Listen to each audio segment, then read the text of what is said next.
Greetings, I am Sean Redman, aka the cheesily named Darth Shawn, and we got new comics today, including the final two issues of the Vader Down saga, Star Wars 14 and Darth Vader 15. With the end of Darth Vader 14, I kind of had the issue in my review was I felt like it was getting a little too clustered, and so how they would answer all the questions, how they would move all the characters and not seem like they're throwing everything all at once.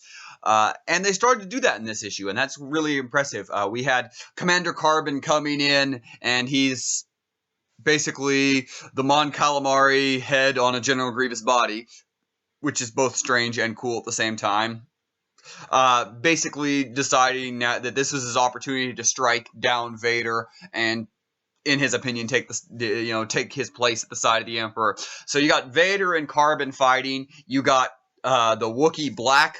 I'm gonna have to read the Black Chrysanthemum, who is basically a bounty hunter coming and fighting Chewbacca and Han. You've got Luke walking off and ended up encountering a bunch of stormtroopers, and you got Leia, who's kind of in the background of the Darth Vader Carbon battle. And so as those start to separate, we start to see more of it. But what's great about this comic, and will be also in the Vader 15, is how much they're able to do great pacing. Like, the pacing never feels rushed in these two comics. And that was my worry as I read Darth Vader 14, and it turns out I didn't have to worry as much. Nothing felt rushed in this. The Carbon Vader fight feels very much like a fight between a non-force using, 4 lightsaber wielding creature against Vader would. Vader's kind of distracted because he is trying to get Luke, and so, Carbon will occasionally maybe get closer, but, Vader, for the most part, handles him fairly well. You've got this really interesting fight between the Wookiee Black Chrysanthemum and Chewbacca is still feeling effects from poisoning early on in a couple issues back, and so he's not to his strengths. You have some interesting elements of Han trying to help, of R2 trying to help, and in the end, actually C-3PO making a huge difference, which was actually really cool that they used 3PO in this way. That was really interesting. I feel like in this comic, as well as when we talk more about the Vader comic, I felt Luke kind of fell more to the back end of these comics. There's some interesting stuff from Luke, and I will definitely get into that when we start talking about Vader, but it felt like Luke fell to the forefront, where I was expecting more of the Vader on one side, Luke on the other side. The comic actually didn't kind of go that way. The art in Star Wars, obviously two different artists did the Star Wars and one did the Vader, and they're different styles, and I liked them both. The Vader has always felt more realistic, whereas the Star Wars has felt more of the fantasy feeling to it, and both the art styles really work, and it's really interesting to read them back to back, to read Star Wars 14 and then immediately flip over to Vader 15, and you just kind of see the contrasting styles, and it's really cool the way they handled them, and I really liked that aspect. The final thing I'll really mention in Star Wars 14 is there's a really cool element, is there's a Jedi temple here on Vragus Voss, where they're all fighting, and Luke is in it, and he hears a voice. I'm going to guess it's Obi-Wan Kenobi because he says Ben, so I'm going to guess it is. It's never really said, but it seems that way. And it says, you shouldn't have come here, you shouldn't have come here. And Luke's trying to figure things out. But also, when Vader and Carbon's fight enters in that temple, Vader hears him too, and he's trying to talk to Anakin, and he's hearing flashes from the past. That was really interesting that both Luke and Vader are hearing those things.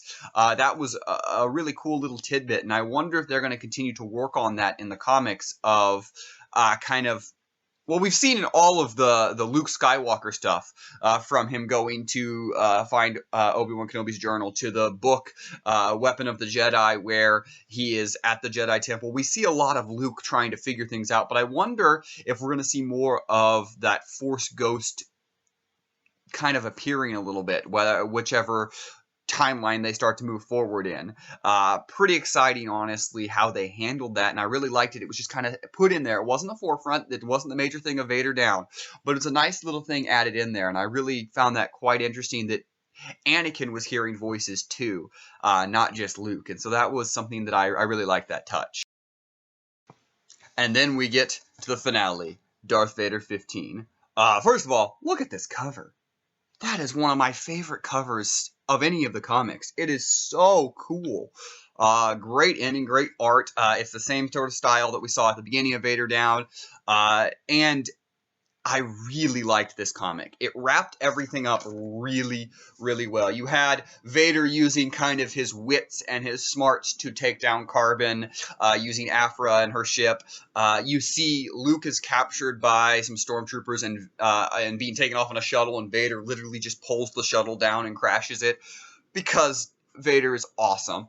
But most everything in this is just seeing a lot of the characters come back together was really cool. Vader is still chasing after things. Dr. Aphra and her droids come again trying to stop Luke, Han, and Leia. Or Leia's not in there. Luke, Han, Chewbacca, and the droids. And only to have Leia come in and actually have one of the better moments she's had in this entire comic run. She had a really good moment in Darth Vader 14 where she stands right in front of Vader, and she had a great moment it started in Star Wars 14 where she has a shot at Vader, and it moved into this where she has a shot at Vader and she chooses to go back and save her friends, which was really cool and really does tell who Leia, also just says who Han, Luke, and Leia are. We saw this a bunch in there, so that above all, they want to save each other. They want to save their friends, and no one's life is worth more than their friends in their mind. And so that's really interesting to see that, because we see that throughout the trilogy, and to see that continuing throughout it was really cool. And everything kind of, there is no real explosive end to Vader Down, which is good, because we know that this is in between A New Hope and Empire Strikes Back, and kind of this huge ending where everyone faces each other would seem very forced, especially as we're going into Empire Strikes Back. But this was really cool to see, because the fact that when we having watched Empire Strikes Back, and actually the whole trilogy, but Empire Strikes Back specifically recently, you see that there is stuff that happened in those years. There's things that went on between Vader clearly has more knowledge, the Luke, Han, and Leia have more knowledge, and so there's clearly stuff that happened, and I like that this is kind of filling in the gaps without, at this point, ever really stepping on any toes, not really rewriting history, which is they've done a very good job. There aren't always great issues, as the Vader comic as a whole can attest to. There's a chunk of it that I found incredibly boring. The early Star Wars issues I found incredibly boring. But Vader Down as a whole, it really did work. It was a really good 6-issue arc. It told a story that was interesting, but never hurt the overall story, which I really liked. So as a whole, I'd say really from issue 1 all the way to issue 6, check out all of Vader Down. It's a very interesting comic. It has lots of little tidbits that fans will love. There's some definite fan service at times. It is just a lot of fun, and so I definitely highly recommend it. So what do you guys think? Did you enjoy Vader Down? What was your favorite issue, or what was your favorite part? Let me know in the comments below. As always, like this video, subscribe to the channel, and I am Shawn Redman, aka the cheesily named Darth Shawn, and may the Force be with you. Always.